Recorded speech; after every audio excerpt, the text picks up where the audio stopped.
तो हमारा आज का विषय है कैन वी सी गॉड, है ना। तो कैन वी सी गॉड मतलब बड़ा ही सस्ता क्वेश्चन बन गया आजकल, है ना। मार्केट में बड़े इजीली लोग बोल देते हैं इस बात को, क्या आपने भगवान को देखा है ना।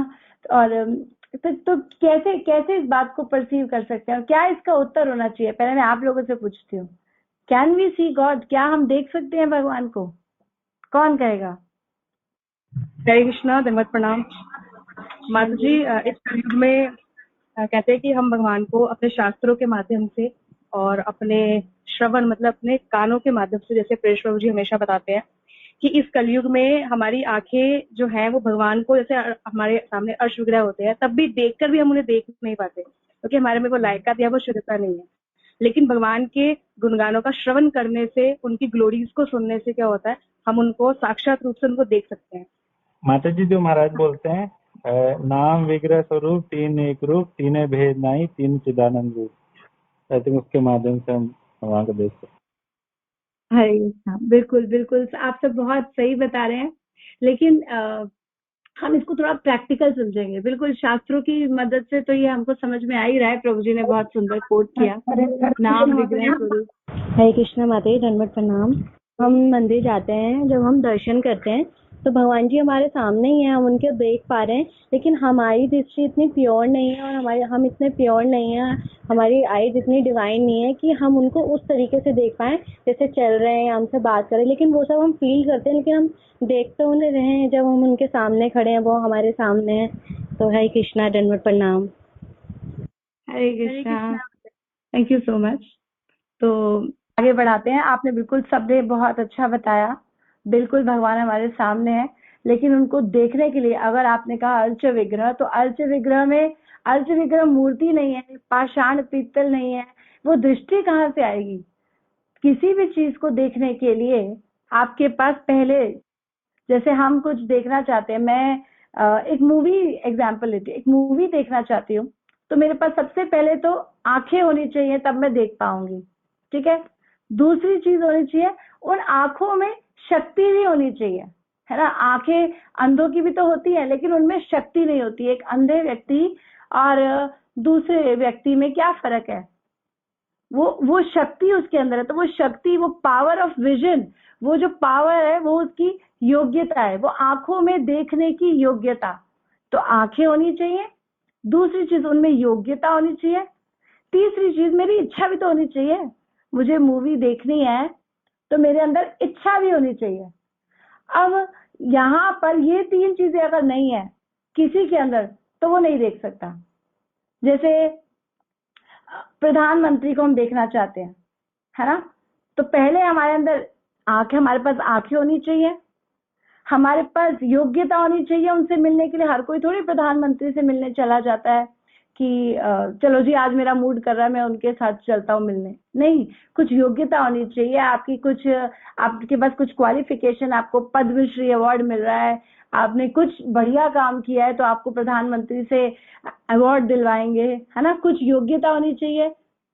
और तीसरी चीज हमारी इच्छा भी होनी चाहिए, हाँ मिलने जाना है मुझे। जब तक इच्छा नहीं होगी कोई काम नहीं होगा। तो इच्छा, आंखें और शक्ति मीन्स योग्यता। तो ये तीन चीजें हैं कोई भी कार्य को करने के लिए। अब यहाँ पर यही प्रश्न आता है, कैन वी सी गॉड, क्या हम भगवान को देख सकते हैं? बिल्कुल, उनको देखने के लिए भी यही तीन चीजें चाहिए, जैसे आप सबने बताया। आंखें होनी चाहिए, है ना, आंखें तो है हमारे पास, लेकिन फिर भी कई लोगों को मंदिर में मत्था टेकते हैं और उनसे पूछो भगवान ने दर्शन क्या पहना है, तो वो बता नहीं पाते क्या कपड़ा पहना है, क्या किया, कौन से रंग की थी। देख कर भी आए हैं, लेकिन वो दृष्टि नहीं रहे देख पाए, इतना ध्यान से इतना गौर ही नहीं कर पाए, उनमें भगवान नहीं देख पाए, उनको एक मूर्ति ही समझ पाए, है ना। तो वो आंखें होनी चाहिए कि हम उनको देख पाए। और क्या होना चाहिए? और योग्यता होनी चाहिए। योग्यता मतलब प्रशिक्षण होना चाहिए, है ना, सर्टिफाइड नॉलेज होनी चाहिए, और साथ साथ डिजायर होनी चाहिए। तो डिजायर, पहली चीज है डिजायर। इच्छा होगी तो कोई काम करेंगे, इच्छा होगी। अब हमारे पास आंखें भी हैं और योग्यता भी है, ये सारी चीजें। तो भगवान को देखने के लिए जब ये लोग प्रश्न उठा देते हैं, कई लोग चैलेंजिंग मोड में ये प्रश्न उठाते हैं। आपने भगवान को देखा है? प्रभुपाद से कई लोग ऐसे प्रश्न पूछते थे, आपने क्या भगवान को देखा है ना? एक व्यक्ति, उनके पास एक कपल आया और एक व्यक्ति पूछता है उनसे कि हैव यू रियलाइज्ड गॉड, आपने क्या भगवान को प्राप्त कर लिया? तो प्रभुपाद कहते हैं व्हाट डू यू थिंक, आपको क्या लगता है? ये व्यक्ति किस मोड में पूछ रहा था? ये चैलेंजिंग मोड में कि आपने देखा है क्या, है ना? आप दिखा सकते हो, देखा है? तो प्रभुपाद बोलते हैं व्हाट डू यू थिंक? तो व्यक्ति बोलता है आई कैंट से, मुझे नहीं पता, मुझे क्या पता आपने देखा है कि नहीं देखा है ना? तो प्रभुपाद बोलते हैं आपके पास वो दृष्टि नहीं है। अगर मैं हाँ भी कह दूं, इफ आई से यस, तो आप उसको समझोगे कैसे? How will you able to understand this word? What is God realisation? तो व्यक्ति कहता है आई डोंट नो। तो वो बोलता है आप बताइए व्हाट इज गॉड रियलाइजेशन? तो प्रभुपाद बोलते हैं दिस इज द क्वेश्चन। अभी आपके पास, आपको ये भी नहीं पता है कि गॉड रियलाइजेशन यानी कि गॉड, भगवान कौन है, और आप उनको प्राप्ति का प्रश्न पूछ रहे हो, ये आपको सूट नहीं कर रहा। जैसे एक मेडिकल साइंस का स्टूडेंट है, उसकी भाषा दूसरा मेडिकल साइंस का स्टूडेंट बहुत अच्छे से समझ लेगा, है ना? जैसे वो टर्म्स यूज करेगा, या एक डॉक्टर की भाषा दूसरा डॉक्टर बहुत अच्छे से, जैसे कोई ऑपरेशन कर रहा है, पेशेंट के किस पार्ट पे क्या है, वो हमें वो भाषा नहीं समझ आएगी, वो टर्मिनोलॉजी हमारे टर्म्स में नहीं, हमने कभी देखा ही नहीं, वो शब्द ही नहीं है ना? एक केमिस्ट दवाई पढ़ लेता है, उसकी हैंडराइटिंग पढ़ लेता है, लेकिन हम नहीं पढ़ पाते क्योंकि हमने वो टर्म्स, वो अक्षर कभी देखे ही नहीं। तो जब वो चीजें हमारे कोर्स में ही नहीं थी, अभी तक हमने वो कोर्स ही नहीं किया, तो ये प्रश्न का उत्तर हम समझेंगे कैसे? तो पहले उस प्रश्न को उत्तर पाने के लिए उस लेवल तक उठना पड़ेगा, है ना? कहीं से प्रमाणिक सुनना पड़ेगा। जैसे उस डॉक्टर ने एक सर्टिफाइड कोर्स किया, तो दूसरे डॉक्टर ने भी किया और दोनों समझ रहे हैं। अब हमने वो कोर्स नहीं किया तो हमें वो शब्द उनके समझ नहीं आएंगे। तो यही बातें प्रभुपाद उसको कहते हैं कि आपकी आइडियोलॉजी, मेरी आइडियोलॉजी, ये कोई मैटर नहीं करती। हमको एक प्रॉपर सर्टिफाइड कोर्स करना चाहिए, जो हमें ये ढंग से यूनिवर्सिटी से पता चले कि कैसे हम भगवान को देख सकते हैं। तो उसके लिए आपके पास आंखें होनी चाहिए। अब जैसे हम पीएम का एग्जाम्पल लेते हैं, प्राइम मिनिस्टर क्या क्या करता है? प्राइम मिनिस्टर से मिलने जाना है। अब हमारे पास, है ना, आंखें होनी चाहिए, हमारे पास योग्यता होनी चाहिए, और हमारे पास डिजायर होनी चाहिए। लेकिन ये तीनों चीजों को हम और अच्छे से समझेंगे। पहले मैं एक बात और पूरी कर दूं। प्रभुपाद जो एग्जाम्पल देते हैं उस व्यक्ति को, वो बहुत जरूरी है। प्रभुपाद क्या कहते हैं कि एक गाड़ी खराब हुई, है ना? प्रभुपाद उसको एक्सप्लेन करना शुरू करते हैं कि एक गाड़ी खराब होती है, तो आप भी देख रहे हो गाड़ी खराब है, मैं भी देख रहा हूं, हम दोनों देख रहे हैं। लेकिन एक मिस्त्री जो आता है, वो जो देखेगा ना, तो वो समझ जाएगा कौन सी तार किससे टूटी है, कहाँ से जुड़नी चाहिए, और कैसे गाड़ी चल पड़ेगी। तो उसके पास वो दृष्टि है क्योंकि उसने वो एक्वायर की नॉलेज, उसने वो स्टडी की जो हमने अभी तक नहीं करी। और फिर उस स्टडी के बाद वो प्रैक्टिस में भी आया, प्रैक्टिस से वो काम कर पा रहा है, इसीलिए वो योग्य भी हो गया। किसी नए व्यक्ति को एकदम आके प्रॉब्लम समझ नहीं आएगी, है ना? उसको प्रैक्टिस, जैसे एक डॉक्टर भी बनता है तो कोर्स करके सीधा उसको हॉस्पिटल में नहीं बिठा देते, किसी सर्टिफाइड डॉक्टर के अंडर बैठ के प्रैक्टिस करो, योग्य बनो, फिर देखो वो कैसे डील कर रहा है, किसको किस चीज की क्या दवाई दे रहा है, तो ऐसे आपको समझ में आएगा, है ना? तो उस गाड़ी वाले को, उस डॉक्टर को, दोनों के पास स्पेशल आईज, है ना, वो दृष्टि मिली जो उन्होंने कोर्स किया, स्पेशल योग्यता मिली जो उन्होंने प्रैक्टिस की, और डिजायर क्या है इनकी? डिजायर क्या है? पैसा कमाना है ना? वो इच्छा है जिसकी वजह से वो काम कर रहे हैं। या डॉक्टर की डिजायर हो सकती है कि चलो मैं सेवा करना चाहता हूँ। तो अगर कोई भी डिजायर है, ये कम से कम हमारे पास मोटिवेशन तो है, आंखें, योग्यता, और फिर तीसरी चीज बोली हमने इच्छा, डिजायर, उत्साह, है ना, ये सब इसके पर्यायवाची हो गए। अब गीता बोलती है कि यहां से अब भगवान को जानना चाहते हो तो भगवान की वाणी को सुनना पड़ेगा, तभी तो वो दृष्टि आएगी। भगवान को देखने के लिए, दृष्टि के लिए भगवान आंखें देंगे। अब भगवान बोल रहे हैं गीता में, नाहम प्रकाशम सर्वस्य, मैं सबके सामने प्रकाशित ही नहीं होने वाला, पहले अपनी योग्यता देखो, जो योग्य होगा उसके सामने मैं दूंगा, अपने आप को मैं दिखाऊंगा। योग माया समावृता, नहीं तो योग माया ढक लेगी। आप कृष्ण को एक साधारण मनुष्य समझोगे, है ना, योग माया उसको कवर कर लेती है। माया यवनिका आच्छन्नम अदृश्यम अव्ययम न लक्ष्य से मूढ़ दिशा नटो नाट्य धरो यथा। कुंती महारानी क्या बोल रही है, माया यवनिका, ये माया बड़ी दुराचारी है, कृष्णा को ढक लेती है, क्योंकि आपने अभी तक योग्य अपनी आंखों को नहीं बनाया, तो वो कवर कर देगी, एक पर्दा लगा देगी। पर्दा होगा तो कैसे देखोगे, तो माया का पर्दा, योग माया का पर्दा, योग माया ढक लेती है। तो क्या करती है, अदृश्यम अलक्ष्यम, आप ना देख सकते हो ना पहुंच सकते हो उन तक। अव्ययम, कैसे, ना लक्ष्य से मूढ़ दिशा, जो मूढ़ लोग हैं, भगवान बोल रहे हैं मूढ़ लोग मुझे नहीं देख पाएंगे। नटो नाट्य धरो यथा, और एक कवर हो जाएगा कृष्णा के पास। जैसे अमिताभ बच्चन एक बहुत सुंदर एक्टर है ना, लेकिन कभी वो मूवी में आता है शराबी बनकर, कभी आता है कूली बनकर, कभी आता है शहंशाह बनकर, अलग अलग रूपों में आता है।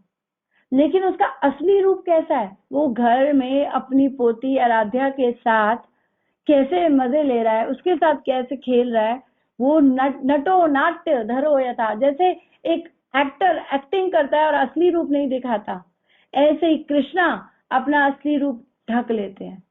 तो कृष्णा बोल रहे हैं पहले आंखें लाओ वो देखने के लिए, नहीं तो नहीं देख पाओगे। तो आंखें कैसे हैं, आंखें है वो शास्त्र। तो भगवान, अब हमें चेक करना चाहिए क्या हमारी आंखें सर्टिफाइड है। तो भगवान तो मूड बोल रहे हैं, और यही भगवान दोबारा बोल रहे हैं, बार बार बोल रहे हैं, नाहम प्रकाशम सर्वस्य योग माया समावृता मूढ़ो अयम न जानाति, मूढ़ नहीं जान सकते, मूर्ख नहीं जान सकते। फिर बोलते हैं न माम दुष्कृतनो मूढ़ा, भगवान बार बार बोल रहे हैं मूर्ख नहीं जान सकते। इसमें 4 तरह के लोग बता रहे हैं जो बिल्कुल नहीं जान सकते। तो पहले हम देखते हैं कि हम कौन सी कैटेगरी में, क्या हम इसमें है या इससे बाहर है, तब हम भगवान को देख पाएंगे।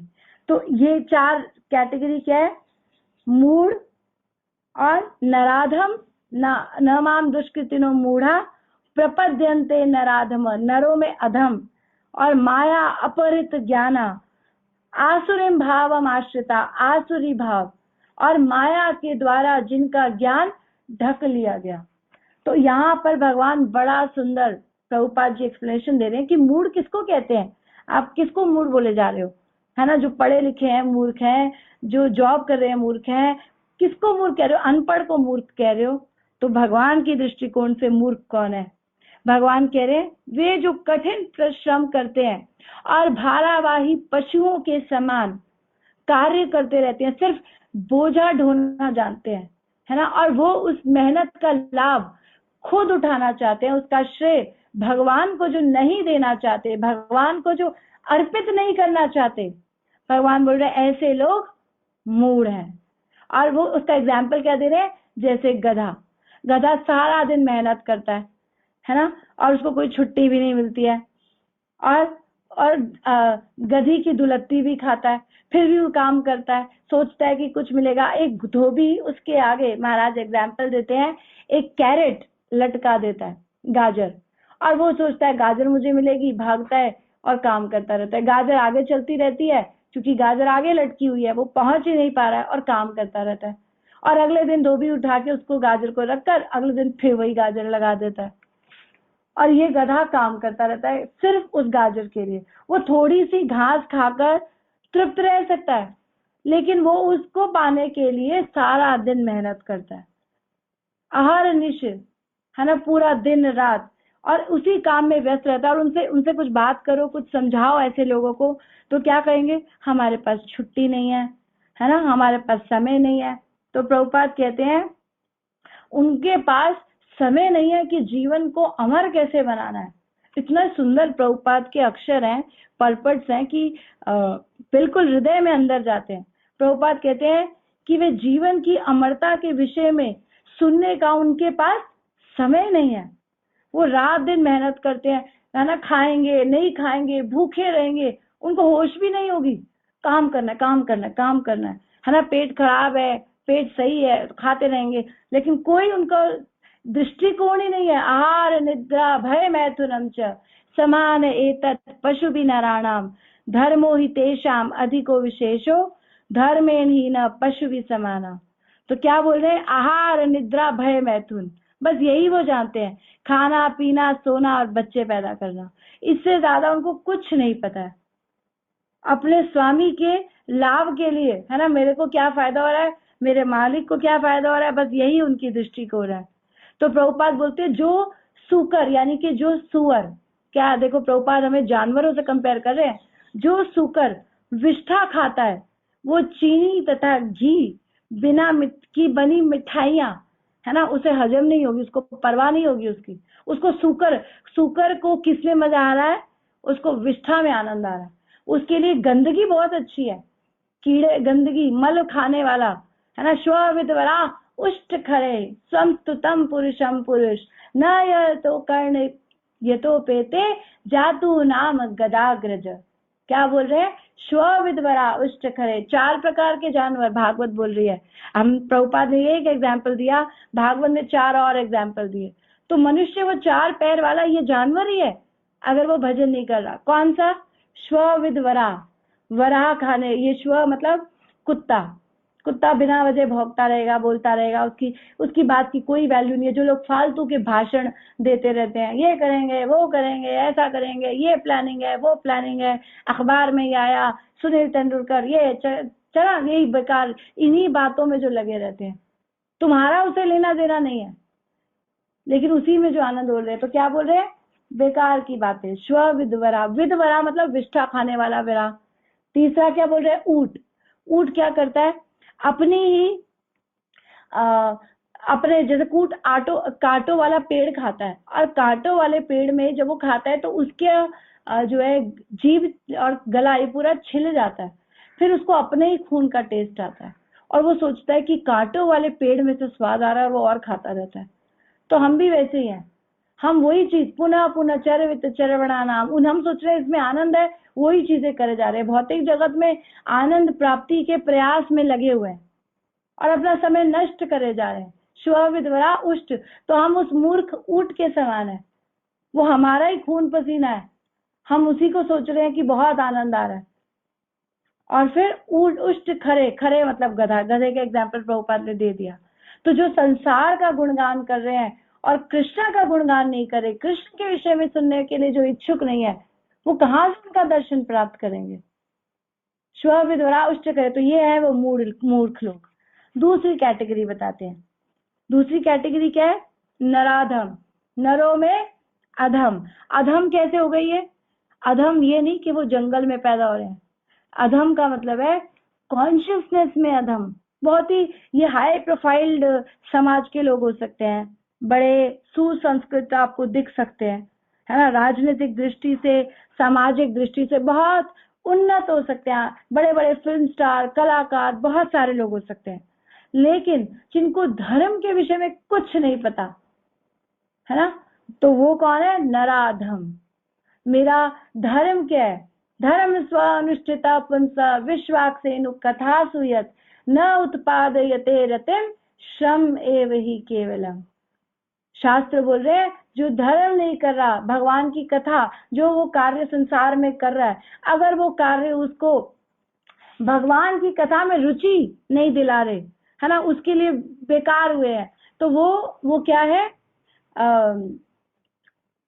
धर्म श्रम एव ही केवलम, श्रम, वो बेकार की मेहनत कर रहा है जैसे गधा करता है।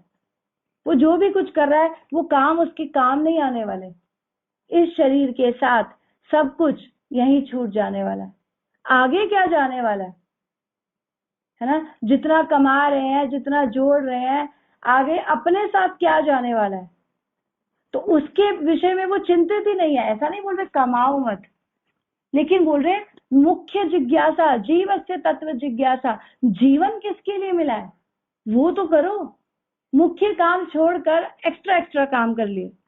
जैसे बच्चा स्कूल में गया, मुख्य काम है पढ़ाई, वो छोड़ के बाकी सारे काम कर रहा है। टीचर का ये कर रहा है, मैडम की चापलूसी कर रहा है, अटेंडेंस रजिस्टर मार्क कर रहा है, सब कुछ कर रहा है, पढ़ाई नहीं कर रहा। मुख्य काम साइड कर दिया। तो हमारा वो ऐसे श्रम है केवलम, भैया फेल हो जाओगे, फीस भरोगे, अगले साल फेल आओगे इसी क्लास में, क्या मिलने वाला है। तो ये ऐसा ही है, ये इस संसार में फिर आ जाओगे अगर यही करते रहे तो अपना समय नष्ट मत करो। तो कॉन्शियसनेस को उठाओ। कॉन्शियसनेस कैसे उठेगी, वो तो गिरी हुई है। प्रभुपाद लिख रहे हैं 99.9% लोगों की कॉन्शियसनेस गिरी हुई है। ये तो गर्भाधान संस्कार से उठती है ना। ये तो उनके जो जिज्ञासु या फिर जो लोग ऑलरेडी 4 पापों में गिरे हैं, कहीं शास्त्रों से श्रवण कर ले, किसी भक्त का संग कर ले, तो कॉन्शियसनेस उठ सकती है। जैसे जगाई मधाई 2 भाई, पूरी गिरी हुई कॉन्शियसनेस, सारे पाप करते थे, है ना। तो क्या हुआ, कॉन्शियसनेस उठी। कैसे, नित्यानंद प्रभु गुरु तत्व, है ना, किसी की कृपा हो गई, एक शुद्ध भक्त की कृपा से कार्य हो गया। तो इसीलिए कॉन्शियसनेस, हम कहाँ स्टैंड कर रहे हैं, मूढ़ों में है या हम मनुष्यों में अधम है। और क्या बोल रहे हैं, तीसरी माया अपरित ज्ञान। बहुत ज्यादा पढ़ लिख ली हमने, इतनी साइंस पढ़ ली कि अब कृष्णा की साइंस ऑफ सेल्फ रियलाइजेशन हमको समझ ही नहीं आ रही है। हमने बिग बैंग थ्योरी पढ़ ली, इतना कुछ पढ़ लिया, एक विस्फोट से सृष्टि हो गई। अब हमें सुनना पड़ रहा है भगवान दे रहे हैं, भगवान कर रहे हैं सृष्टि। अब ये मिसमैच हो रहा है, तो ये हमको तकलीफ दे रहा है, क्योंकि अभी तक जो पढ़ते आए ये सब बेकार है ना। इस भौतिक जगत की साइंस कहीं काम नहीं आने वाली, जो इनकम्प्लीट है। अपने हिपोथेसिस, जो भी साइंटिस्ट लिखते हैं पहले क्या बोलते हैं, हिपोथेसिस। हिपोथेसिस क्या होता है, मेरा अनुमान है। अनुमान पे सारी साइंस की थ्योरीज हमको दे दी गई। तो ये सब मूर्खतापूर्ण। तो हम कौन सी कैटेगरी में, बड़े बड़े दार्शनिक, बड़े बड़े शास्त्र के विवेचन अपने हिसाब से कर लेते हैं, कवि अपने हिसाब से कल्पनाएं कर लेते हैं। तो ये लोग ज्यादा करने के चक्कर में माया के द्वारा इनका ज्ञान ढक लिया गया। फिर तीसरा, लास्ट, चौथी श्रेणी है आसुरी भाव, जो नास्तिक वृत्ति के हैं, जिनका एक ही काम है बस भगवान को नकारना। तो इन सब के सामने भगवान अपने आप को नहीं दिखलाते, भगवान अपने आप को ढक लेते हैं। और ये लोग ऐसे ऐसे तर्क उल्टे सीधे प्रस्तुत करते रहेंगे, नहीं भगवान एक लड़का है, ये है वो है, किसी का ब्रज का लड़का था, अब ब्रज, अपने हिसाब से एक्सप्लेनेशंस दे देंगे। तो ये होते हैं नास्तिक लोग। भगवान के सारे जो गीता भागवत बता रही है उसका उल्टा बस काटना है, उस सिद्धांतों को काटना है तर्क वितर्क में। तो ये 4 प्रकार के लोग हैं जिनके पास वो दृष्टि नहीं है ना। तो योग्य नहीं है तो योग्यता को बनाना पड़ेगा। अब प्राइम मिनिस्टर से मिलने की हमारी योग्यता नहीं है, तो कैसे योग्यता बनाएंगे। योग्यता बनाने के लिए या तो हमने कुछ अच्छा किया हो, अभी तक हमने वो भी नहीं किया है ना। तो हमारी योग्यता कैसे बनेगी, अगर उसका कोई पीए हो, है ना, उस पीए से हमारी सेटिंग हो जाए।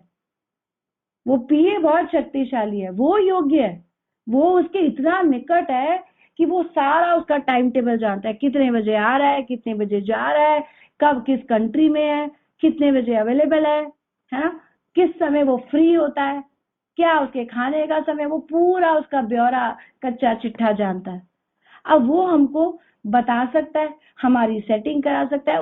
उस पीए की हम पे अगर कुछ कृपा हो जाए, है ना, किसी तरीके से हमारा उससे, तो हमारा काम बन जाएगा।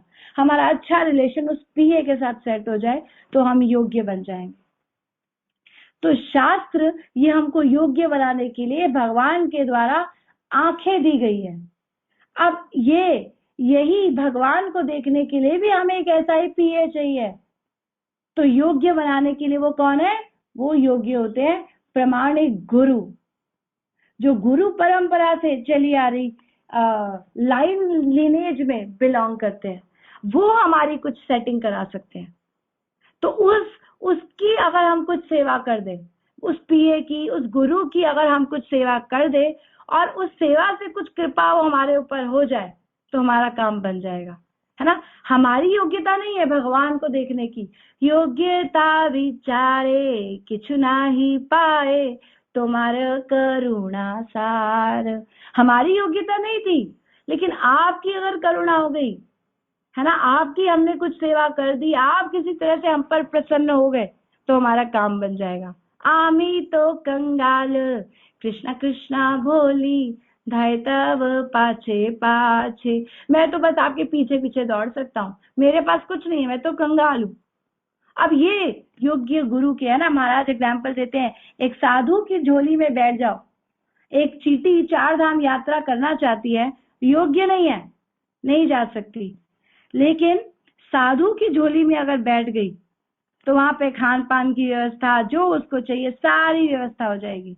तो शास्त्र वो आंखें है ना, जो कौन देता है? गुरु। वो पिए हमारे को, वो पहली वो चीज देता है, वो है आंखें। वो पिए है गुरु, जो हमें 3 चीजें दे रहा है, आंखें, योग्यता और डिजायर। ये तीनों चीजें कौन दे रहा है? गुरु। आंखें, योग्यता और डिजायर। तो पहली चीज दी शास्त्र, शास्त्रों का ज्ञान हमारे आगे खोलते हैं। ये गीता, भागवत, ये हमको अपनी तभी हम ये कोर्स की बात कर रहे थे। ये कोर्स हम क्यों कर रहे हैं? ताकि वो आंखें हमारी खुल जाएं। चक्षुदान दिलो दे जन्म जन्म प्रभु से दिव्य ज्ञान हृदय प्रकाशिता। चक्षुदान, वो आंखें देंगे। वो जब आंखें देखेंगे तो हमें समझ में आएगा। कृष्णा को आप मूर्ति में देख रहे हो, कृष्णा हर चीज में है, अणु अणु में, कण कण में देख सकते हो। प्रहलाद ने खंबे में देख लिए भगवान, ठीक है, विग्रह में बताया आपने, बहुत सुंदर बताया, लेकिन प्रहलाद ने कहा देखा? खंबे में भगवान। यो माम पश्यति सर्वत्र सर्वम च मयि पश्यति, जो मेरे को सब जगह देख रहा है। तस्याहम न प्रणश्यामि स च मे न प्रणश्यति। भगवान बोल रहे हैं ऐसे भक्त से जो मुझे हर वस्तु में देखता है और सब कुछ मुझ में देखता है। ये सब कुछ मुझ में देखने का अर्थ क्या है? सब कुछ या तो मैंने बनाया है, या मेरा विस्तार है, या भगवान है, या भगवान का विस्तार है। अर्च विग्रह स्वयं भगवान है, ठीक है, और बाकी कुछ अगर आप देख रहे हो पंचभूत से बना, तो भगवान का विस्तार है, भगवान की शक्ति है ना। जैसे जल में हम हर समय कृष्ण का स्मरण कर सकते हैं। जल में क्या है? जल का स्वाद कृष्ण है ना। हर समय दृष्टि देखो कितनी बड़ी कर देते हैं गुरु, आंखें देकर। दृष्टि कैसे दे दी कि आंखें जल में भी भगवान को देख रही हैं। मैं पानी नहीं पीता, है ना, निर्जला एकादशी के दिन पता चलता है जल का क्या स्वाद है, नहीं तो कहाँ स्वाद पता चलता है। तो जल का स्वाद कृष्ण है। हवा में, है ना, जो खुशबू, सुगंध, फूलों की खुशबू है, वो कृष्ण है। स्थावर जंगम ना देखे तार मूर्ति सर्वत्र स्फुरायते निज इष्ट स्फूर्ति। जो स्थावर जंगम नहीं देख रहा कि ये पेड़ है, पौधा है ना, चल रहा है, अचल है, सब कुछ, हर चीज कृष्ण की है। ये जगत कृष्ण के द्वारा बनाया। ये सूर्य रोशनी नहीं देता तो कैसे दिन रात पता चलता, है ना, कैसे ऑक्सीजन नहीं होता हवा में तो सांस लेते। हर चीज में कृष्ण का स्मरण, है ना। ये पत्तों में जो चहचहाट, जो साउंड है वो कृष्ण है। जो पक्षियों की चहचहाट है वो कृष्ण है। कृष्ण होते हैं ना। तो ये चीज, हर चीज में जो कृष्ण का दर्शन कर सकता है। भगवान बोले ऐसे भक्त से मैं कभी ओझल नहीं होता, हमेशा वो भगवान के संरक्षण में ही है, जो हर जगह कृष्ण को देख रहा है। एक चोर को भी देख रहा है तो वो कृष्ण का, भैया क्या बोलते हैं कि हाथी, चंडाल, कुएं, गाय, सब में कृष्ण का अंश देख रहा है ना। सब कृष्ण के अंश है। आत्मा की दृष्टि से सब भगवान की सेवा कर सकते हैं, आध्यात्मिक दृष्टि से उनको देख रहा है। चोर को क्या देख के सोच रहा है, इस चोर को मैं कैसे भगवान के बारे में बताऊं, कैसे ये चोरी छोड़ दे और कृष्ण की सेवा में लग जाए। तो ये इतना सुंदर विषय, हमारा तो समय ही जाने वाला है, लेकिन हमने अभी तक दृष्टि को ही क्लियर नहीं किया, अभी तो डिजायर भी बची है। तो ये देखो यहाँ पे कितना सुंदर बता रहे हैं। तो गुरु वो आंखें देते हैं, गुरु वो चश्मा, महाराज बोलते हैं गुरु is the spectacles, which makes your vision clear. जो आप, वो चश्मा है गुरु जो आपकी दृष्टि को बहुत साफ कर देते हैं, है ना, नहीं तो नजर नहीं आता। कैटरैक्ट हो, कुछ बीमारी हो, चश्मा ना भी होता तो ठीक से नजर नहीं आएगा। तो गुरु वो चश्मा देकर वो कैटरैक्ट, उस विजन को दूर करते हैं, है ना, साफ क्लियर करते हैं। तो हर चीज में, हवा में, अग्नि में जो उष्मा है, 10वें अध्याय में भगवान पूरा डिटेल में बता रहे हैं, मैं ये हूँ। जीव में जो सामर्थ्य है वो मैं हूँ, जो वो पाचन क्रिया, जो वो खाना खा रहा है, पचा रहा है, वो भी मैं हूँ। हर चीज में कृष्णा है। तो ये जो दृष्टि शास्त्र देते हैं, वो किसने दी? वो पीए ने दी। जो निकट संबंधी था ना, उसने ये सब काम कराया। तो कृष्णा के जो निकट गुरु होते हैं वो ये हमको दृष्टि देते हैं। अब दृष्टि दे दी, अब दृष्टि के बाद, है ना, ये कैटरैक्ट को रिमूव भी करना है। अभी तो आंखें दी उन्होंने, आंखें दी, अब आंखों में योग्य पावर भी डालनी है, शक्ति भी डालनी है। तो शक्ति का संचार कैसे करते हैं? सेवाओं के द्वारा। प्रेमांजन चुरित भक्ति विलोचनेन संता सदैव हृदयेषु विलोकयन्ति यम श्याम सुंदरम चिंत्य गुण स्वरूपम गोविंदमादि पुरुषम तमहम भजामि। क्या बोल रहे? प्रेम का अंजन। अब प्रेम का अंजन क्या है? प्रेम का मतलब सेवा। प्रेम मतलब जब हम किसी से प्रेम करते हैं, मतलब हम उसकी सेवा करने को तैयार हैं। तो अंजन, ये आंखों में, आंखें तो आ गई, अब सुरमा भी लगाना है। तो ये सुरमा किसका है? प्रेम का। प्रेम अंजन, प्रेमांजन छुरित भक्ति विलोचनेन। भक्ति भरी आंखों में जब प्रेम का अंजन लगेगा तब दृष्टि क्लियर होगी। तो यानी कि पहले आंखें दी, शास्त्र दिए, शास्त्रों के द्वारा और दृष्टि क्लियर करी कि भैया भगवान हर चीज में है, कण कण में वास कर रहे हैं। और उसके बाद सेवाएं दे दी। सेवाएं कैसे दे दी? कुछ ना कुछ हमें कार्य दे देते हैं गुरु, योग्य बनाते हैं। भाई ये बनो, हमें यहाँ पे सेवा नहीं करोगे, आध्यात्मिक जगत में जाके क्या सोने के लिए तुम्हें बिस्तर मिलने वाला है? वहां 24 घंटे काम है। कृष्ण की सेवा के लिए तत्पर रहना पड़ेगा। यस यस माय मास्टर, क्या करना है आपके लिए? जैसे नौकर हाजिर, 1 मिनट में हाजिर, जिन करता ना फटाफट काम, ऐसे करना है।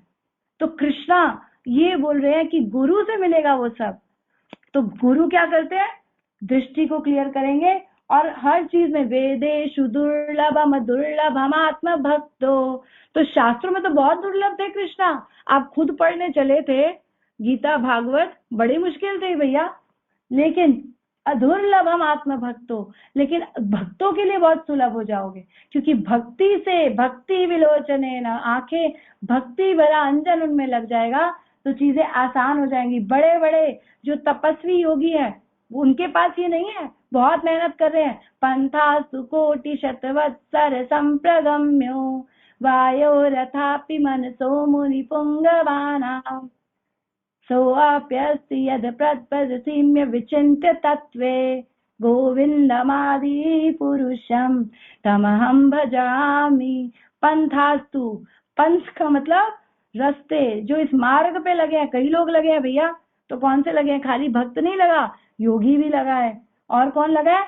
ज्ञानी भी लगा है। तो योगी क्या कर रहे हैं? पंथास्तु कोटि, कोटि मतलब हजारों, शत, हजारों सालों तक, वत्सर मतलब कई कई वर्षों तक, संप्रगम्य हो, इस मार्ग पे कृष्णा को ढूंढने का प्रयास कर रहे हैं। वायु रथापि, वायु को कंट्रोल करके, प्राणायाम करके। योगी लोग सांस अंदर सांस बाहर, है ना, इतनी मेहनत कर रहे हैं, इतना प्रयास कर रहे हैं, कृष्ण को ध्यान लगाना है, कृष्ण मिल जाए, कृष्ण मेरे दृष्टि गोचर हो जाए, बड़ा मेहनत कर रहा है। पंथास्तु, बड़े बड़े लोग ही लगे हैं। और मुनि लोग किसमें लगे हैं? मुनि लोग लगे हैं, ज्ञानी लोग, कि कहीं से मैं कुछ छोड़ दूं, ये त्याग कर दूं। कैसे भगवान मिलते हैं? ये छोड़ने से मिलते हैं, ये लेने से मिलते हैं, ऐसे नहीं। तो सब लोग लगे हैं लेकिन नहीं मिल रहे कृष्णा। वेदेषु दुर्लभम दुर्लभम आत्म भक्तो, अदुर्लभ है अपने भक्तों के लिए। भक्ति से, गुरु की सेवा से ये दृष्टि क्लियर होती है। सेवा से दर्शन। तो भगवान के अगर दर्शन करना चाहते हो तो सेवाओं में लगाते हैं गुरु। इसीलिए आपको बुक डिस्ट्रीब्यूशन करो। महाराज ने उस दिन रिट्रीट में वो बोला, उस दिन वहां पर क्या कहते हैं, जब व्यास पूजा हो रही थी वहां बोला बुक डिस्ट्रीब्यूशन, कितने लोग उत्साहित हैं, जाते हैं 5-6 लोग, हमारी टीम के आ जाएंगे, चलो जी करेंगे। अरे भैया एक एक व्यक्ति को उत्साह होना चाहिए। तीसरी चीज है उत्साह, यही है वो उत्साह जो होना चाहिए। उत्साह का मतलब क्या है? उत्साह का मतलब है, प्रभुपाद जी लिखते हैं, कृष्ण की प्रसन्नता के लिए बुद्धि पूर्वक किया गया कार्य उत्साह है। तो गुरु कार्य दे रहे हैं, साथ में शक्ति बुद्धि सब दे रहे हैं। शक्ति बुद्धिहीन आमी अति दीन, है ना, मैं बहुत दीन हूँ, गुरु दे रहे हैं। कृष्णा से तुम्हार कृष्णादित्य पार, कृष्णा से तुम्हार कृष्णादित्य पार, तुम्हारे शक्ति अच्छी, आपकी शक्ति है तो आप दे रहे हैं। अब वो सेवा देते हैं, सेवा के साथ शक्ति भी देते हैं।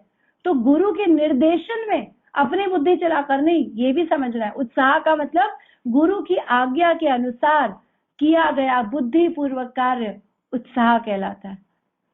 तो उत्साह, ये उत्साह गुरु दे रहे हैं आपको, ये कहीं नहीं मिल रहा। कहीं आप खरीदने जाओ सड़कों पे, कहीं दे रहा है उत्साह? भौतिक जगत में सब टांग खींच रहे हैं, नीचे गिरा रहे हैं। आपको आगे बढ़ना है, खुद उत्साहित होना पड़ता है ना। बिजनेस में आप जाते हो, आगे बढ़ने के लिए क्या होना चाहिए? हाँ, ढीले डाले जाएंगे तो क्या कमाएं? ऐसे सोए मरे उठ के हम चले जाएं तो कोई पैसा धंधा देता है? कोई नहीं देता। बच्चा स्कूल में जाए, सोता रहे, सुस्त रहे तो नंबर आते हैं? नहीं आते। एक्टिव होना पड़ता है।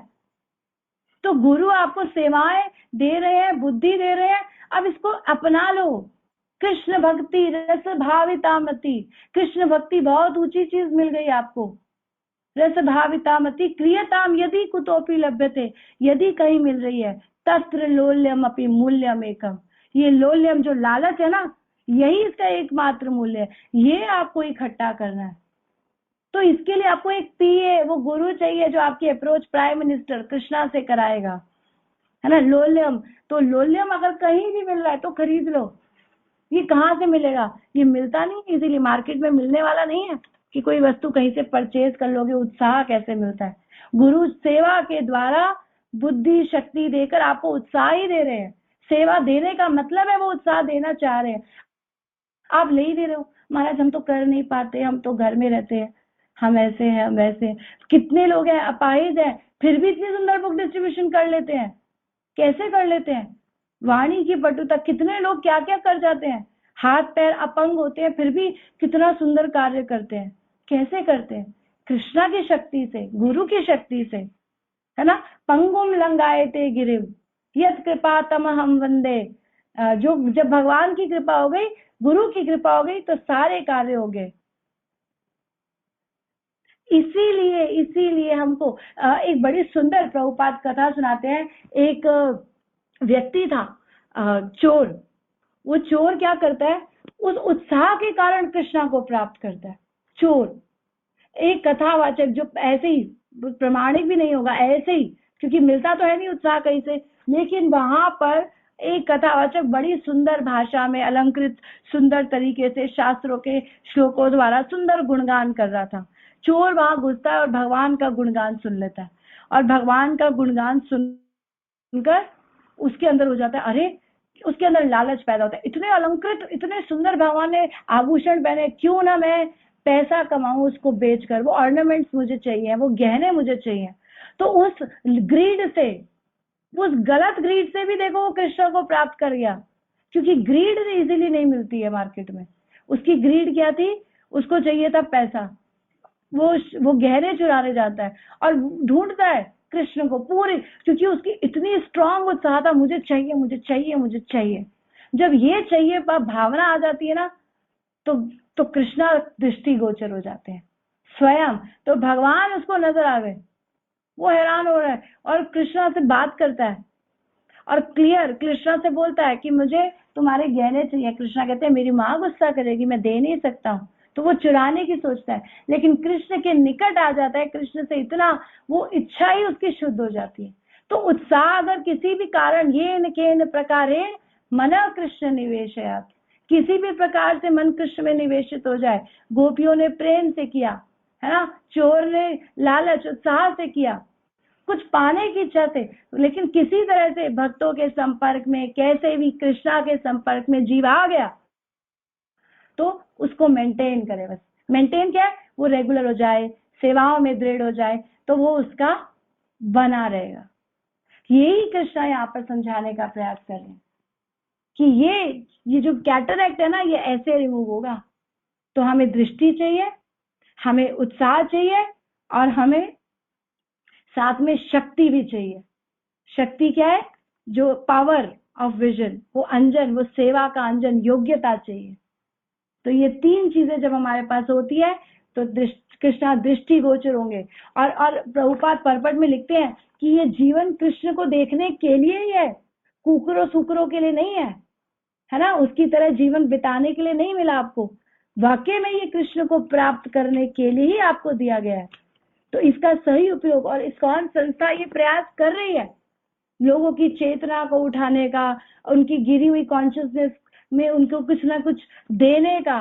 किसी प्रकार से कोई व्यक्ति नाम से जुड़ जाए, नाम करेगा, सेवा करेगा, क्योंकि नाम करके सेवा मांगेगा, योग्य बनेगा, है ना, योग्य बनेगा। अब जब नाम करेगा तो कृष्ण प्रेम दिलाएगा।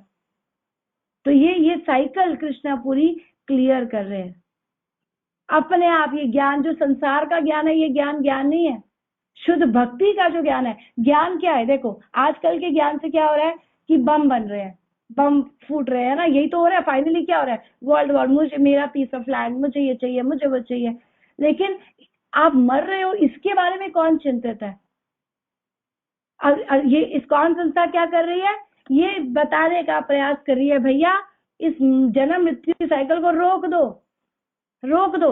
असली ज्ञान ये है कि ये मृत्यु को रोके कैसे। एक बार मरकर बार बार पुनरअपि जन्म, फिर से मरण ना हो, एक बार डन एंड फाइनल, है ना। तो ये जीवन इसलिए मिला। तो जब गुरु की सेवा में लगते हैं तो हमें ये मिलता है। हरे कृष्णा। हमारा समय बहुत ज्यादा हो गया, तो यहीं पे वाइंड अप करेंगे। हरे कृष्णा, धन्यवाद, प्रणाम।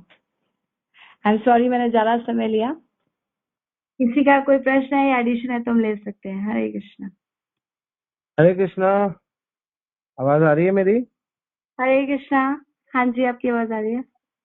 हाँ, तो ये जो आंखें बोली और ये दूसरी चीज बोली, योग्यता और इच्छा, तो ये है आपकी जो भौतिक आंखें, और दूसरी होती है उन आध्यात्मिक ज्ञान। तो जब भौतिक आंखों में ज्ञान आता है तो सही आंख होती है। अगर आपके पास भौतिक आंख ही पड़ी हुई है और उसके अंदर आध्यात्मिक ज्ञान नहीं है तो गड़बड़ है।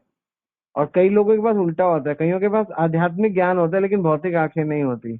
आप कहोगे ये क्या सीन है भाई, ऐसा कैसे, तो हमने सुना नहीं कि आध्यात्मिक आंखें हैं लेकिन भौतिक आंखें नहीं है, आध्यात्मिक ज्ञान है लेकिन ये वो लोग हैं जो इस जगत में आध्यात्मिक होने के लिए बड़ी मेहनत कर रहे हैं लेकिन भौतिक मतलब इस जगत में कर्म नहीं करते।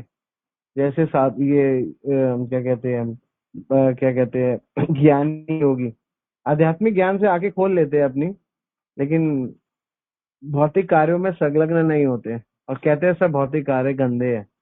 और उनको फिर राम जी कहते हैं आप अपना ज्ञान रखो अपने पास, मेरे बंदरों, मेरे प्यारे हनुमान, सुग्रीव, जामवंत, आप लोग आध्यात्मिक ज्ञान में भी हो और भौतिक आंखों से मतलब भौतिक इंद्रियों से भी कार्य करने। तो इसलिए वास्तव में दृष्टि ये है कि आध्यात्मिक ज्ञान और भौतिक दृष्टि का मिलन, और वो भगवान की सेवा में, वो होती है वास्तव में सही आंखें। और इसको आंखों से एक और चीज से ले सकते हैं, मनुष्य शरीर, है ना। हर योनि में हमारे पास आंखें तो है लेकिन वास्तव में आंखें नहीं है सही तरीके से भगवान को देखने के लिए। तो ये आंखें बहुत इंपॉर्टेंट है। फिर उसके बाद इच्छा हमारे पास हमेशा रहे। प्रभुपाद बताते थे इस जगत में एक चीज है जो कभी खत्म नहीं होगी, जब महाप्रलय आएगा तब भी वो चीज खत्म नहीं होगी। प्रभुपाद पूछते हैं बताओ क्या है, तो सब लोगों ने बोला प्रभुपाद भगवान। तो प्रभुपाद कहते भगवान तो नहीं होंगे अभी, उसके सिवा। प्रभुपाद ने कहा नहीं सब खत्म होंगे, एक चीज खत्म नहीं होगी। कहते क्या कह रहे, तुम्हारी इच्छा। सब लोग हिल गए, कहते प्रभुपाद ऐसा क्यों बोल रहे हो। प्रभुपाद कह रहे जब प्रलय आएगा, प्रलय के समय तुमको विष्णु के अंगों में डाल दिया जाएगा, विष्णु की रोम में डाल दिया जाएगा, दोबारा से सृष्टि होगी। तो जब तुम्हारी नई सृष्टि होगी तो जिस इच्छा पे तुम थे वहीं से तुम्हारी दोबारा से प्रोसेस शुरू होगा। तो इच्छा कितना बड़ा विषय है। और तीसरा बड़ा विषय था योग्यता। योग्यता वास्तव में क्या है? भगवान ने भगवत गीता में बोलते हैं चतुर्वण्य मया सृष्टा गुण कर्म विभागश। भगवान कह रहे गुण और कर्म, ये गुण और कर्म ही वास्तव में योग्यता है। आपके गुण होने चाहिए। भगवान ने नहीं बनाया ब्राह्मण क्षत्रिय वैश्य शूद्र, बनाया भगवान ने, लेकिन भगवान कह रहे हैं चतुर्वण्य मया सृष्टा, उसका जो गुण कर्म विभागश, उसको विभाजित ऐसे किया गया। ऐसा नहीं किया गया कि आप शर्मा परिवार में हो गए तो आप ब्राह्मण हो गए, आप कपूर परिवार में हो गए तो आप वैश्य हो गए, आप राजपूत हो गए तो आप क्षत्रिय हो गए। आजकल देखो कितने राजपूत है जो बिजनेस कर रहे हैं, नौकरी कर रहे हैं, शूद्र हो गए। कितने कितने कपूर चोपड़ा मल्होत्रा है जो आज कहीं बैंकों में नौकरियां कर रहे हैं, कोई किसी के यहाँ क्लर्क की नौकरी कर रहे हैं। तो ये सब कौन है? ये सब शूद्र हो गए। जैसे नौकरी की तो शूद्र हो गए, तो अपने हिसाब से करे। तो भगवान कहते हैं गुण कर्म विभागश, आप अपने गुणों और कर्मों के हिसाब से आपका, तो जो भी हमारे अंदर योग्यता आएगी वो हमारे गुणों के हिसाब से आएगी और हमारे कर्मों के हिसाब से। इसलिए हमारे गुण कैसे होने चाहिए? हमारे गुण सत्वगुण होना चाहिए और शुद्ध सत्व होना चाहिए। तो भगवान की भक्ति करने से मतलब सही तरीके से शास्त्रों को मानने से। और आपको इस जीवन में किस चीज को सबसे ज्यादा क्या चीज बनानी है? बिल्डिंग बनानी है, बिल्कुल बनानी है। पैसा बनाना है, बिल्कुल बनाना है। बच्चे बनाने हैं, बिल्कुल बनाने हैं। सब चीजें बनानी है, लेकिन इनसे ओवर जाके एक और चीज बनानी है, वो अपनी कॉन्शियसनेस बढ़ानी है, ऊंची करनी है, चेतना बनानी है। तो अगर आपका गुण और कर्म नहीं अच्छे हुए, आपके गुण शुद्ध सत्व तक नहीं पहुंचे, आपके कर्म कृष्ण के लिए नहीं हुए, तो सब दिक्कत हो जाएगी। तो इसलिए ये भगवान की सृष्टि गुण कर्म विभागश। ठीक है, हरे कृष्णा। हरे कृष्णा। हाँ, तो प्रभु जी ने जितना भी बताया बहुत क्लियर किया बात को, गुणों और कर्मों से उन्होंने योग्यता की बात कही, तो बहुत ही सुंदर वंडरफुल एडिशन। लेकिन आपकी आवाज कट रही थी बीच बीच में, तो जितना हमें समझ आया, लेकिन बहुत अच्छा बताया आपने, थैंक यू। हरे कृष्णा।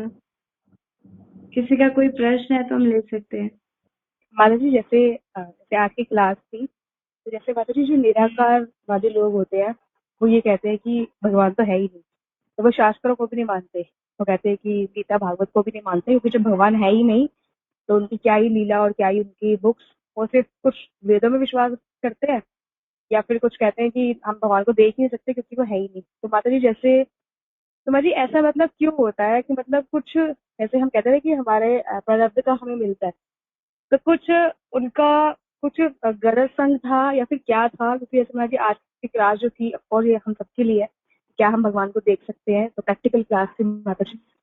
तो माता जी उनके विषय में क्या कहा जाएगा? क्योंकि वो तो कुछ मानते ही नहीं कि भगवान है या कुछ उनका आकार है, वो सिर्फ ज्योति में या सिर्फ हवा हवा में विश्वास रखते हैं। माता जी ऐसा क्यों होता है माता जी? इसके बारे में थोड़ा सा बता दीजिए माता जी। हरे कृष्णा।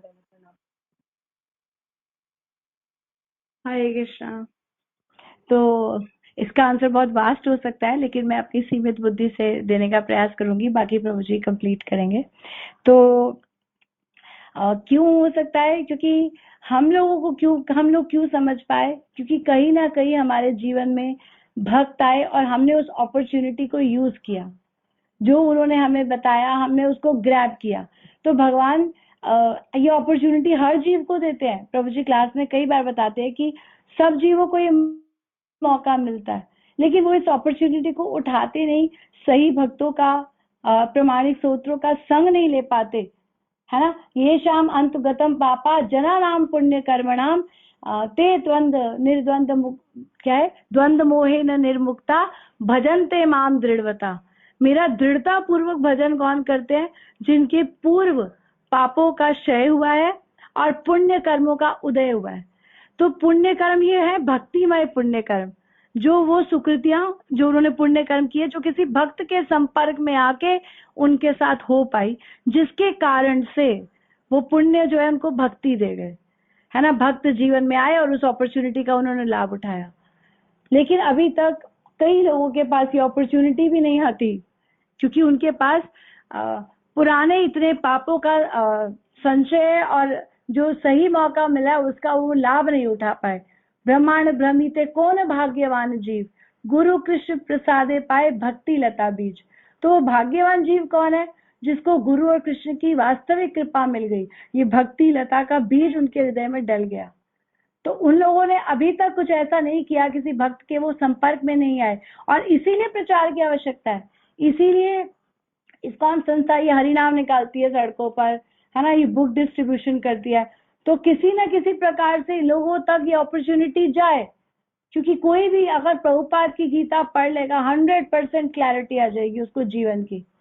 बहुत सारे लोग हैं, जैसे आप ये देखो, अमोघ लीला प्रभु एक बहुत सुंदर बात बता रहे थे कि जब हम एक भक्त को डिस्ट्रीब्यूट करते हैं ना, तो उनके ऊपर कई परतें चढ़ी हुई हैं, बहुत परतें चढ़ी हुई हैं, और हम उसको एक टक्कर मारते हैं, है ना। जैसे हमने एक बहुत स्ट्रांग दीवार है, उनके पास पुरानी एक दीवार चढ़ी हुई है उन लोगों के ऊपर, पापों की, उनके भौतिक जगत के ज्ञान की, उनके निराकार उल्टे सीधी नॉलेज की, बहुत सारी परतें चढ़ी हैं।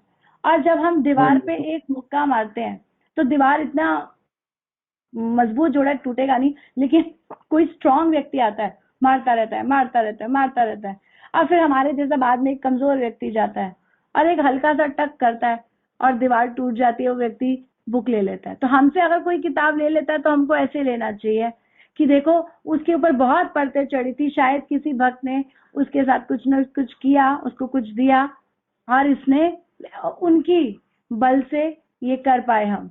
और अगर वो हमसे किताब नहीं लेता तो हमारा दृष्टिकोण क्या होना चाहिए कि अभी एक दरार हम डाल आए हैं उस भक्त की सेवा में जो आगे चल के इस दीवार को गिराएगा। तो ये लोगों पे जो दीवारें चढ़ी है, एक्चुअली हम उसको गिराने का प्रयास कर रहे हैं। कहीं ना कहीं हमारा प्रयास समय आने पर, आज नहीं तो कल फल देगा। तो हम लोग प्रयास कर रहे हैं, इस्कॉन संस्था, ये यही मूड है सबका, ये रोज के प्रोग्राम्स, ये यही मूड है कि किसी तरह से लोग भगवान के नाम से, प्रसाद से, भक्तों के संग में किसी तरह से संपर्क में आ जाए, है ना। एक कनेक्शन जैसे हमने लिया था, एक उनको मिल जाए करंट, तो वो बिजली तार से जुड़ जाए, है ना। जैसे करंट की हमने क्लास की थी कि पावर हाउस से कनेक्टेड जो तार है उसी में करंट आएगा। तो किसी प्रकार से हम उसको पावर हाउस से कनेक्ट कर पाए, उसे गुरु परंपरा से कनेक्ट कर पाए, तो फिर वो हो जाएगा। लेकिन अभी नहीं हो पा रहा है, तो कुछ उनकी पुरानी दीवारें परतें चढ़ी हुई हैं, ठीक है ना। तो इतना ही मुझे समझ में आ रहा है। हरे कृष्णा। बाकी प्रभु जी और बता सकते हैं। प्रभुपाद बताते थे कि लोग भगवान की भक्ति नहीं करते और इतना इतना पाखंड करते, तो क्या है? तो प्रभुपाद एक शब्द बोलते थे, उनमें कपट है, कपट। तो कपट है उनके अंदर। तो जिनके अंदर कपट होता है वो कभी भगवान को नहीं पकड़ पाते। सबसे बड़ा इस जगत में कपट यही है कि आप भगवान को नहीं मानते, नास्तिक हो। और नास्तिक भी कपटी का, मैं उससे ज्यादा कपटी ये है जो धर्म ध्वजी है, जो धर्म को अपने हिसाब से करते हैं, वो ज्यादा बड़े कपटी है। तो ये एक्चुअली कपट कपट है इस जगत में, भगवान को ना मानना या भगवान को निराकार मानना। निराकार मान सकते हो, लेकिन साकार, ये पता हो कि भगवान निराकार, भगवान ही निराकार है, मतलब ये पता हो कि कृष्ण ही भगवान है और उनका एक ज्योति स्वरूप है, वो निराकार है। ये पता है तो सही है, अदरवाइज सबको, सबके अंदर कपट है। और जितने आपको बड़े बड़े बाबा बापू दिख रहे हैं ना, जिनका बहुत बड़ा एडवर्टीजमेंट हो रहा है, जिनके फॉलो लाखों करोड़ों फॉलोअर, उन सबको कपट ही माना गया। और आपको बड़ा अजीब लगेगा, लेकिन ये बिल्कुल सत्य है। चैतन्य महाप्रभु बोलते हैं, चैतन्य महाप्रभु जब साउथ इंडिया गए तो एक व्यक्ति गीता पढ़ रहा था, उल्टी पढ़ रहा था और रो रहा था।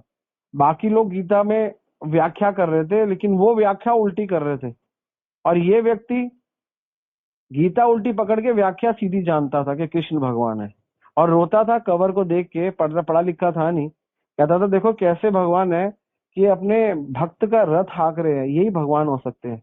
और बाकी लोग उसी समय भगवान की निराकार स्वरूप की गुणगान कर रहे थे। और वो कहता है ये कैसे मूर्ख लोग है कि निराकार भगवान का, साउथ इंडियन था तो अपनी भाषा में बोल रहा था, तेलुगु था या तमिल था, आई डोंट नो। तो कह रहा था कि देखो ये लोग कितने मूर्ख हैं, ये लोग इस भगवान की, जिसने इतना सुंदर अपने भक्त के लिए सेवा कर रहे हैं, उनको निराकार कह रहे हैं। तो चैतन्य महाप्रभु गए, चैतन्य महाप्रभु कहते हैं, उनको उनको गले लगाया, और चैतन्य महाप्रभु ने कहा ये आलिंगन सिर्फ केवल तुम्हारे लिए है, और इस आलिंगन को प्राप्त करने वाले लोग तरसते हैं क्योंकि वो स्वयं कृष्ण है, तो तुम्हारे लिए है क्योंकि तुम सही मर्म जानते हो। और ये पढ़े लिखे अनपढ़ है क्योंकि इनके अंदर कपट है। और चैतन्य महाप्रभु बोलते हैं कपट है, प्रभुपाद जी इसको रिपीट करते हैं। तो जो भगवान को निराकार माना, सारे कपटी है, टोटल कपट है उनके अंदर। उनको पता नहीं कितने जन्म लगेंगे अभी भगवान। और एक ही लीला से समझाता हूँ चैतन्य महाप्रभु की। चैतन्य महाप्रभु के पास एक भक्त था, उसका नाम था मुकुंद। और मुकुंद क्या कहता है, मुकुंद जब भक्तों के समाज में रहता है तो कहता है हरे कृष्णा हरे कृष्णा हरे कृष्णा। मायावादियों के साथ रहता है तो कहता है तत्व तत्व इसम तत्वम इसम, ऐसे बोलता है। तो ना ये बात ना जब चैतन्य महाप्रभु को पता चली, चैतन्य महाप्रभु ने कहा मुकुंद ना मुझे, इसका एक हाथ मेरे चरणों पे है और एक हाथ मेरे गले पे है। कभी मौका मिलता है मेरे चरण दबाता है, कभी मौका मिलता है मेरा गला दबाता है। मुकुंद के बारे में बोलते हैं। और महाप्रभु कहते हैं मैं इससे बिल्कुल बहुत नाराज हूँ, बहुत हूँ। और ये बात मुकुंद को पता चल जाती है। मुकुंद फटाफट महाप्रभु के पास आता है, कहता है क्षमा कर दो मुझे महाप्रभु, मेरे से गलती हो गई। महाप्रभु कहते हैं तेरे को 1000 करोड़ जन्म के बाद मुक्ति मिलेगी, 1000 करोड़ जन्म के बाद। और मुकुंद नाचने लगता है, नाचने लगता है, उछलता है। तो महाप्रभु पूछते हैं उछल क्यों रहा है, मैंने तो तेरे को बहुत गंदा सजा। कह रहा है मैं इतना पापी हूँ, मैंने तो सोचा मैं लायक ही नहीं हूँ, मैंने आपके प्रति, कृष्ण के प्रति इतना बड़ा अपराध कर दिया, मैंने सोचा मैं लायक ही नहीं हूँ। तो मैं नाचने लग गया। महाप्रभु ने बोला कि क्यों नाच रहा है, कि मैं 1 करोड़ जन्म बाद तो मुझे मुक्ति मिलेगी, मैं तो सोचा था मैं इसके भी लायक नहीं हूँ। महाप्रभु बहुत खुश होते हैं। महाप्रभु बोलते हैं आज तेरे नाचने से जो कपट था ना तेरे अंदर, कपट, वो कपट चला गया। एक्चुअली उसको पता था कि कृष्ण भगवान है, लेकिन फिर भी वो मायावादियों के साथ रह के उनकी जय जय करता था, क्योंकि इस संसार में उसको प्रतिष्ठा मिलती थी, उसका नाम होता था, तो कपटी था। तो ये जितने मायावादी है, जितने निरंकारी है, जितने राधा स्वामी है, और जितने फलाना फलाना एक्स है वाई है जेड, आई डोंट नो कितने सारे है, ये भी नहीं पता। और ये कितने वो सफेद साड़ी वाली है, आई डोंट नो। तो ये जितने भी है ये सब के सब मायावादी, सब कपटी है, ये सब कृष्ण के अपराधी है। इनको इतना दंड मिलेगा, इतना दंड मिलेगा। अगर आप में से किसी को भगवान कोई कोई तमन्ना हो ना, तो ये मांगना कृष्णा गोलोक में जाके मुझे जरा दिखाओ ये साड़ी वाली का और ये बाकियों का हालत क्या है।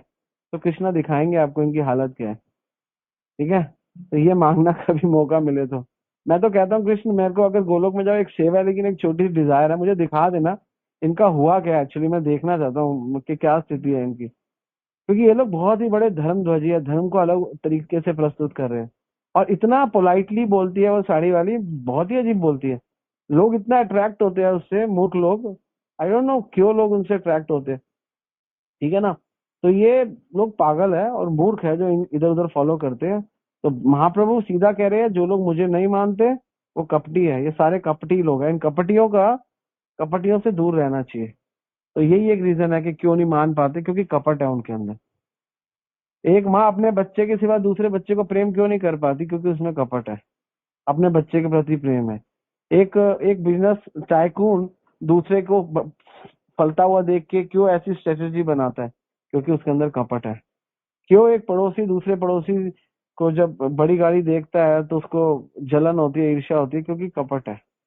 ये सब कपट है और हम सब में कपट है, थोड़ा थोड़ा है और थोड़ा थोड़ा जा रहा है। तो लेकिन हम भक्ति करेंगे, कृष्ण को साकार रूप में इसकी सेवा करते रहेंगे तो ये कपट ही जाएगा और कुछ नहीं जाएगा हमारे अंदर से। करोड़ों जन्मों से जो कपट भरा हुआ है, कपट में मतलब सारे अनर्थ आ जाते हैं। कपट एकमात्र इतना बड़ा अनर्थ है जिसके अंदर 70% ईर्ष्या है, 15% क्रोध है, 10% काम है, 5% मोह है, ऐसे सब कुछ है। तो ये कपट है एक्चुअली, इसमें ईर्ष्या सबसे ज्यादा है। तो भक्तों के अंदर भी जो कपट होता है वो थोड़ा कम होता है। भक्तों के अंदर काम का परसेंटेज 60 होता है, क्रोध का 10-15 होता है, ईर्ष्या का 15-5-6 होता है, द्वेष का 4-5 होता है। और लेकिन जो शुद्ध शुद्ध भक्ति करता है उसके अंदर ये 6 के 6 गुण में से 0% सब कुछ होता है, तो वो ऊंचा निकलता है। तो इसलिए कपट है इन सब में, जितने भी है ये सब धर्मध्वजियों में कपट है, अपने आप को प्रूफ कर रहे हैं कपट है और कुछ नहीं है। और सत्य बोलने वाले सत्य बोल ही जाते हैं, इसलिए कपटियों से दूर रहना चाहिए, बहुत जरूरी है, बहुत बहुत बहुत जरूरी है, ठीक है। हरे कृष्णा। मेरा एक प्रश्न था। हरे कृष्णा। हाँ जी अर्पिता बोलिए। हाँ माता जी, मेरा ये प्रश्न था कि जैसे दो भक्त हैं। एक भक्त जो है कृष्ण का वो 8 माला करता है उतने ही समय में जितना कि 16 माला करता है वो भक्त। लेकिन जो 8 माला भक्त करता है वो प्रेम भक्ति से कर रहा है 8 माला और भाव से कर रहा है। लेकिन जो 16 माला कर रहा है वो नाम जप के लालच में 16 माला कर रहा है और बहुत फास्ट कर रहा है, नाम जप कर रहा है। तो दोनों में श्रेष्ठ कौन सा होगा?